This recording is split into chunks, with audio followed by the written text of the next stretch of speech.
Okay, folks, so I've had a couple of people ask about turning off some notifications in Google Classroom because once you get like 1,200 classes, which I almost have, you start getting a lot of notifications. So a lot of people would like to turn some of those off or turn them down. So what I recommend is you go to the three lines over here next to where it says Google Classroom. It lists all your classes, and then down at the bottom you can go to your settings.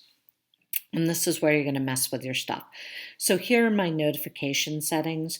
Comments on your posts, I turn those off.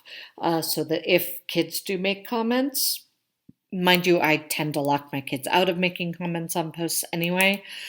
But let's say I forgot, I turn that off because I don't want those comments that mention me. Private comments on work, I turn on because I want kids to be able to send me a note when they're like, hey, this didn't make any sense, or I can't figure out why you kicked this back to me, or whatever. Um, Late submissions, I turn that off just because otherwise I get so many emails during distance learning that I can't keep up. Resubmissions of student work, I don't bother with that either. Invitations to co-teach classes, it would show up on my Google Classroom homepage anyway, so I don't need an extra email. When a scheduled post is either published or fails to publish, if it doesn't publish, then I'll figure it out real quick, so I don't need an email for that.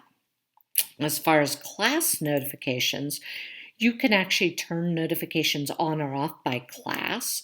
So for example, if I know that these two classes, my robotics classes, there's nothing going on in there right now, then I can go ahead and turn those off. And that way I get zero notifications from that class. And these are just for me personally as the teacher. And the reason that I do a lot of these is because I turn on other things. So if I go to first period science, up here is the cog. These are the settings for just first period science. And you'll notice that I have set it so that parents do get emails.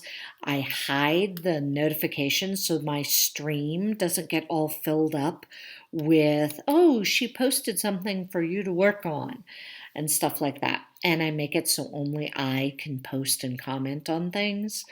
I also generally don't do anything with the grading system. I just let it be itself, and then I move everything over into PowerSchool. But the two big ones are only teachers can post and comment, and you can do that in any class, either when you set it up or after you've set it up. So that's how to limit some of the notifications as a teacher. As a student, however, for example, a student would go log into My.Me, they'd go to Google Classroom, and then they can do the same thing by coming over here to their three bars and scrolling to the bottom and clicking on settings. They will have similar settings. So they can go through and say, receive email notifications. They have it on. Comments on your posts. They probably don't need comments or comments that mention them. Private comments on work should always be turned on because as the teacher, we are giving them private comments on their work. So they definitely want that. Work and other posts from teachers. So if I post something new, the student's getting an email. He doesn't want to get an email every time I post something. He knows he has to go and check it every Monday anyway. Returned work and grades. Most students want that on because they want an email once I've graded it. Invitations to join classes as a student. Due date reminders for work. That's kind of one of those on or off things. Students can also go in and turn things off by class. So let's say this student does not want to get any of their study skills class emails. They would just click that one off and they get zero notifications for that now. So I did turn it back on, by the way. But you get the idea. Students can go in and limit those as well. It also will save them a little bit of sanity and save the parents a little bit of sanity. So hope this helped. Let me know if you need anything else.